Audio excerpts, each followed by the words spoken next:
Continuamos, creo que sí se puede subir más de una hora los videos, espero que sí. Espero que sí. Vamos a cerrar esto para que no ocupe datos, tiempo.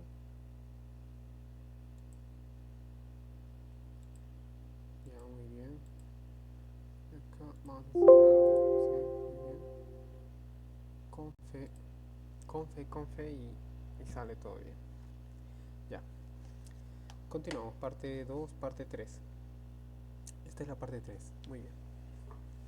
Eh, Un joven de aspecto insignificante se halla con las manos unidas al pie de la cruz. Su mirada, algo inexpresiva, se vuelve vagamente hacia una de las mujeres representadas en la escena. Esta vez parecen unidas por un amplio contorno de M debajo del hombre cuyos ojos parecen pechos.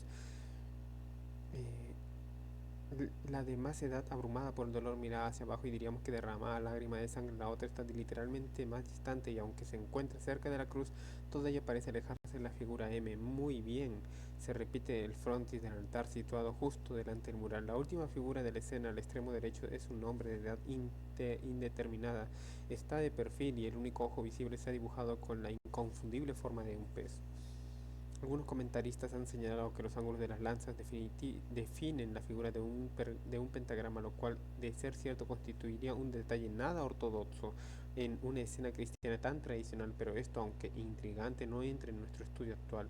Como hemos visto, es verdad que hay algunos vínculos aparentes más allá que superficiales entre los mensajes subliminales de las obras religiosas de Leonardo y de Couture, y lo que requiere nuestra atención es el uso común de ciertos símbolos. Los nombres de Leonardo da Vinci y Jean Cocteau figuran en la lista de grandes maestres de la que se pretende ser una de las sociedades secretas más antiguas y más influyentes de Europa, el Prieuré de Sion o Priorato de Sion. Muy controvertida, su misma existencia ha sido puesta en duda algunas veces. En consecuencia, han sido ridiculizadas sus supuestas actividades y en repercusión ignorada.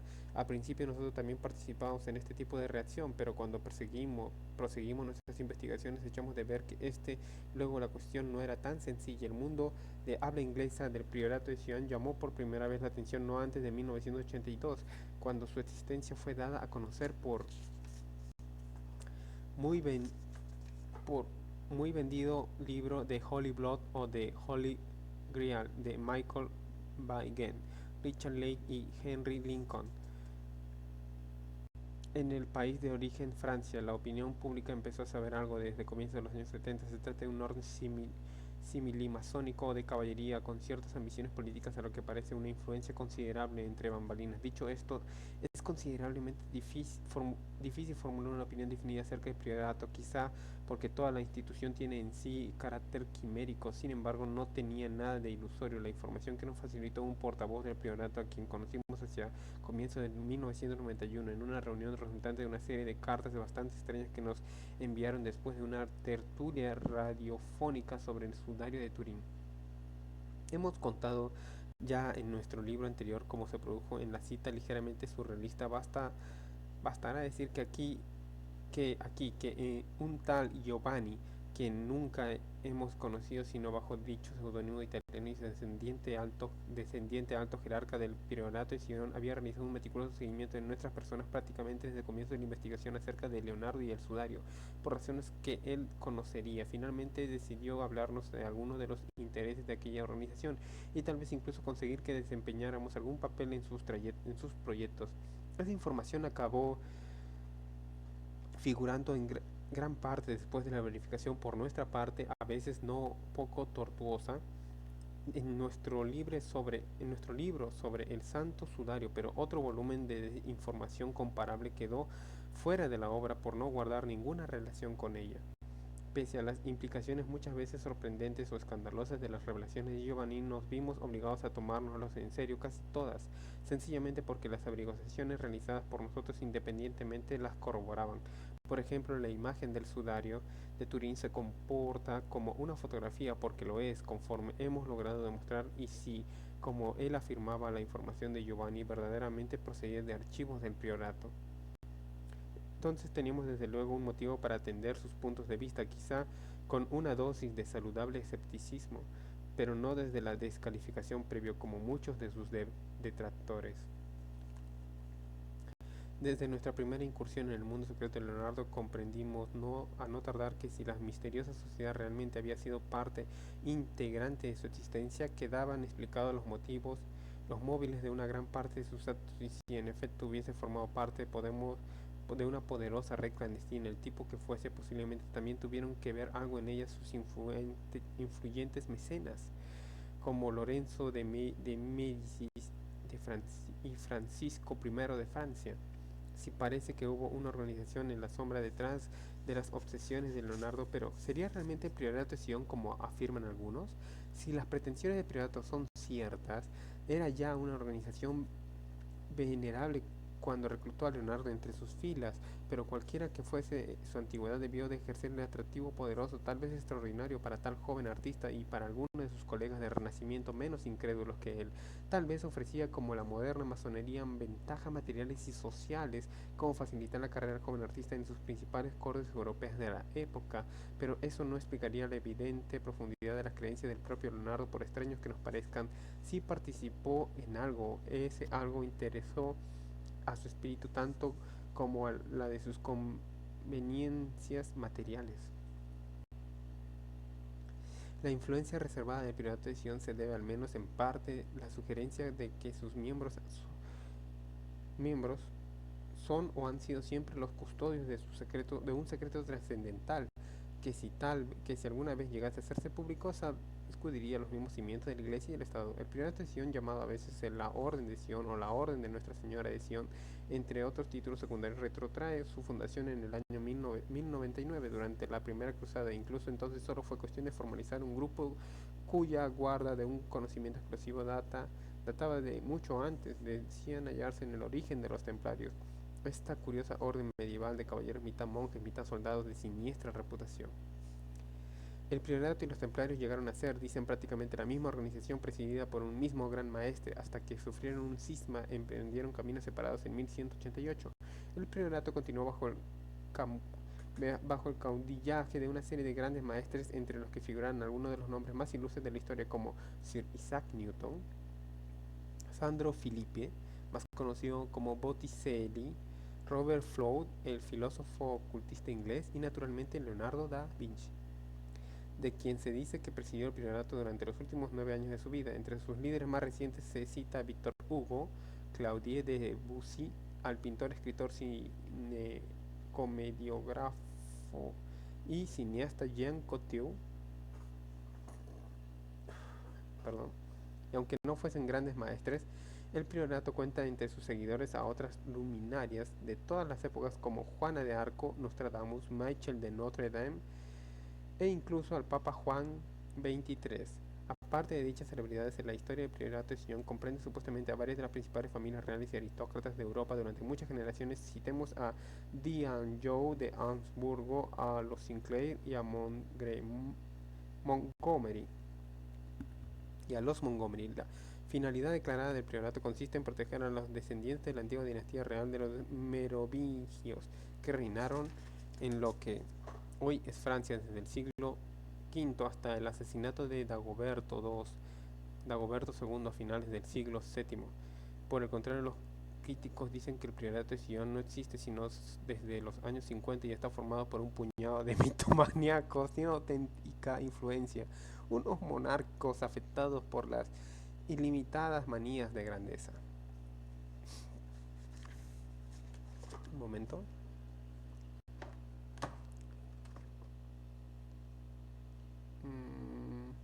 ¿Se subió? Ah, speed. A ver, vamos acá a actualizar.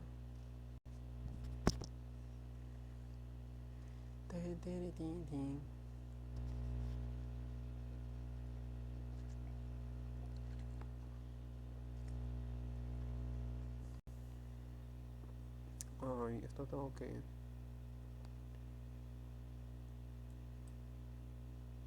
Sí, se ve un poco feo. A ver, veamos.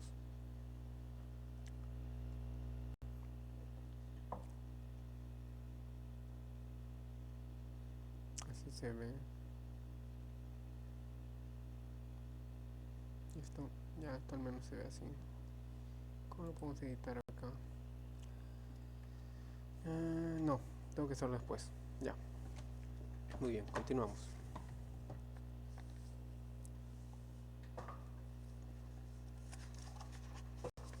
Sí, estamos en grabación, así que tenemos que seguir. Tenemos pues a un lado las pretensiones del propio priorato en cuanto a su pedigrí y raison d'être. Al otro, las afirmaciones de sus detractores enfrentados en este abismo aparentemente insalvable. Hay que confesar que albergábamos grandes dudas en cuanto a proseguir la investigación. Por esa línea, en cualquier caso, nos dábamos cuenta de que si bien toda la valoración acerca del priorato se bajó al 14%, qué porquería.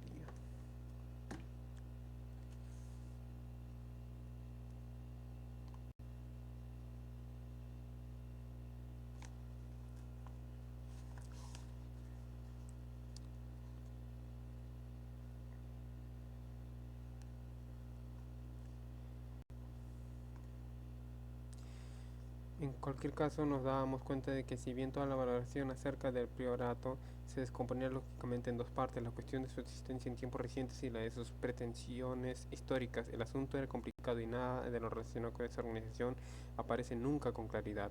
A los escépticos, la primera vinculación dudosa o contradicción aparente nos lleva a denunciar todo el cotarrato como un absurdo flagrante de principio a fin. No obstante,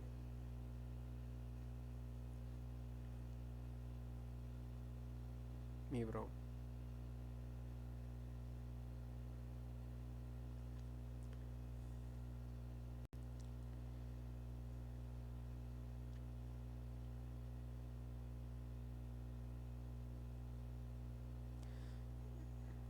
Pero convendría recordar que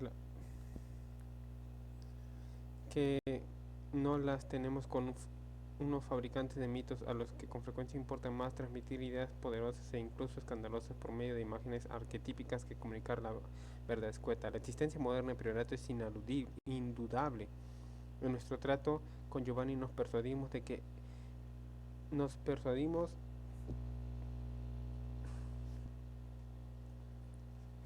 que él al menos no era un embaucador al uso y se podía confiar en sus informaciones. No solo nos proporcionó datos preciosos en cuanto al sudor de Turín, sino también otros detalles sobre diversos individuos actualmente comprometidos con el priorato y otras organizaciones esotéricas, tal vez aliadas a este, tanto el Reino Unido como el resto de Europa.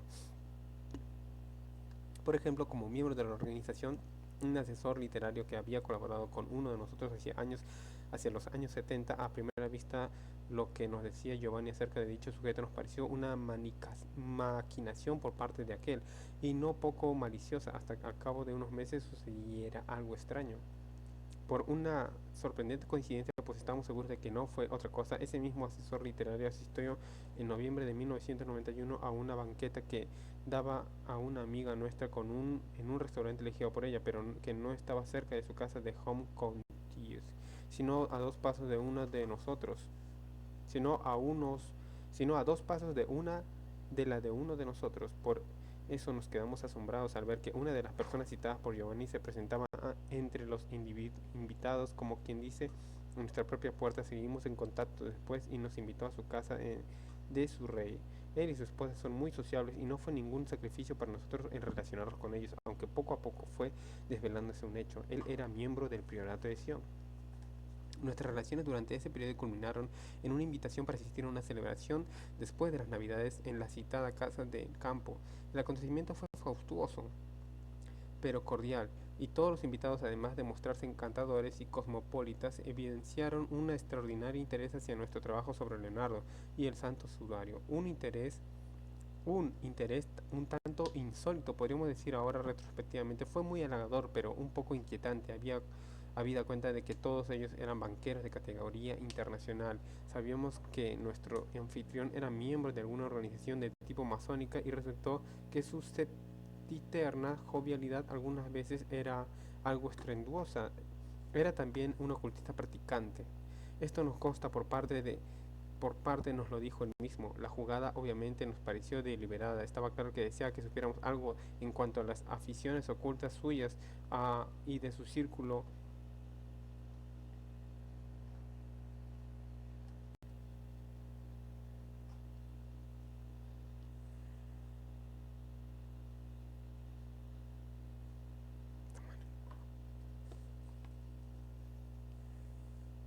Pero él exactamente, ¿el qué exactamente? Cualesquiera que fuesen sus propósitos secretos, acabamos de enterarnos de que el priorato tenía un nutrido seguimiento de cultos e influyentes hombres y mujeres en el mundo de la habla inglesa. Giovanni había citado entre los miembros del priorato a cierto director de una editorial londinense, también conocido aunque no pudieron verificar su pertenencia a dicha organización, sí descubrieron que su afición al oculto iba más allá de las ocasionales de los ocasionales artículos y libros que él mismo escribía sobre el tema bajo diversos seudónimos. Además, había desempeñado un papel significativo en la publicidad de The Holy Blood and the Holy Grail, cuando este libro fue publicado en 1982, y seguramente no será casualidad que tenga segunda residencia muy cerca de cierta población francesa que desempeña, como veremos luego, destacado papel en el drama que rodea al priorato de Sion.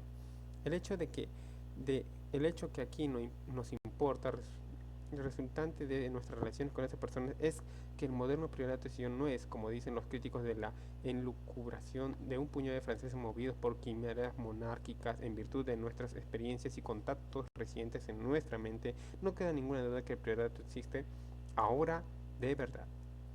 En cuanto a los antecedentes históricos que pretende, esa es otra cosa, cuestión que hay que convertir, que los críticos de priorato tienen un buen argumento cuando afirman que la primera referencia documentada se retrotrae a la a fecha tan reciente como el 25 de junio de 1556. Resulta que según la ley francesa todas las asociaciones deben obligatoriamente registrarse, por paradójico que eso parezca. Cuando hablamos de las sociedades secretas, lo que declaró el priorato ante el registro como finalidad suya fue que se proponía facilitar estudios y socorro mutuo a a los asociados. Acertó que además de positivamente pickwickiano, con su tono banal, altruista, es un modelo de disimulo. En la ocasión manifestada, la sociedad, la sola actividad consistente, vamos a